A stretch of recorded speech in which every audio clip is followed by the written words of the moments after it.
Hi, I wrote this down so that I could say it clearly, so I'll be reading from my notes as I go along. After my diagnosis, I started looking back at my life and realizing how many things I thought were personality flaws weren't. They were patterns I didn't understand at the time. Even in high school, this was already happening. When it came to KCSE, I kept pushing studying away, not because I didn't care, but because I was deeply afraid of failing. The fear was so strong that I avoided starting altogether. I did the same thing with KCPE. It wasn't until the very last minute, literally days before, that I finally sat down to study.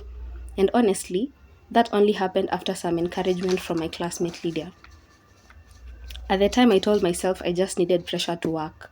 Looking back now, I see that urgency was doing the work my brain struggled to do on its own. That same pattern followed me into lectures. I'd sit in class and look around, see other people focused, taking notes, staying mentally present. And because I wanted to be top, because I didn't want to fall short of my standards, I'd keep forcing my attention back into the lecture again and again. By the end of it, I wasn't just tired, I was mentally exhausted. Not because the content was too hard, but because staying focused felt like a constant fight. In high school, my main motivation was getting into medical school. Perfectionism played a role, and avoidance affected my grades, but I still made it into med school. Once I got here, the motivation shifted.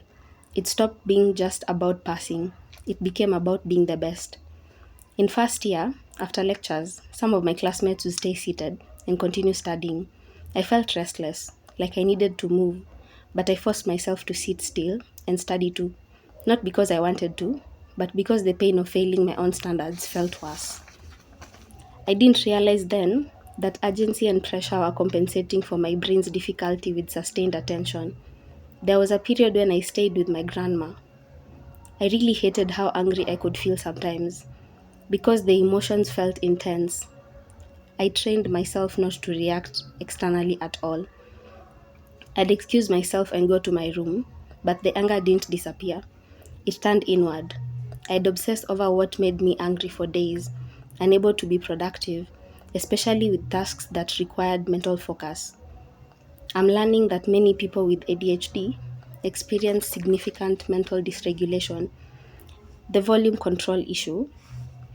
In a neurotypical brain, the prefrontal cortex acts like a volume knob, dialing down the intense signals from the amygdala, which is the brain's emotional center.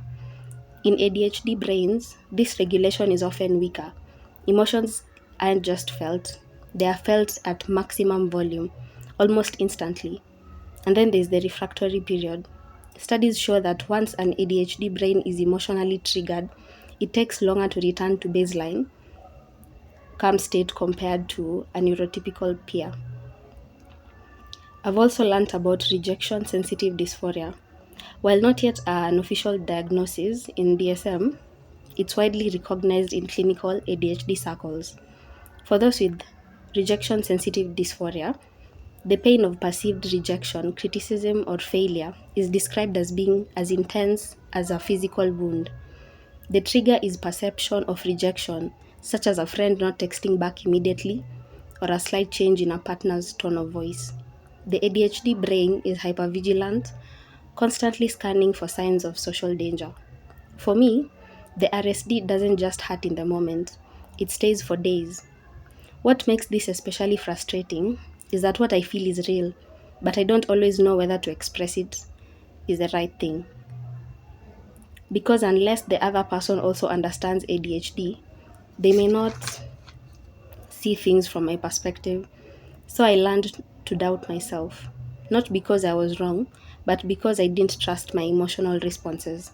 I'm still unlearning a lot of self blame, but being able to look back at these moments with more understanding instead of immediate judgment feels different, and I think clarity matters. Thanks for listening.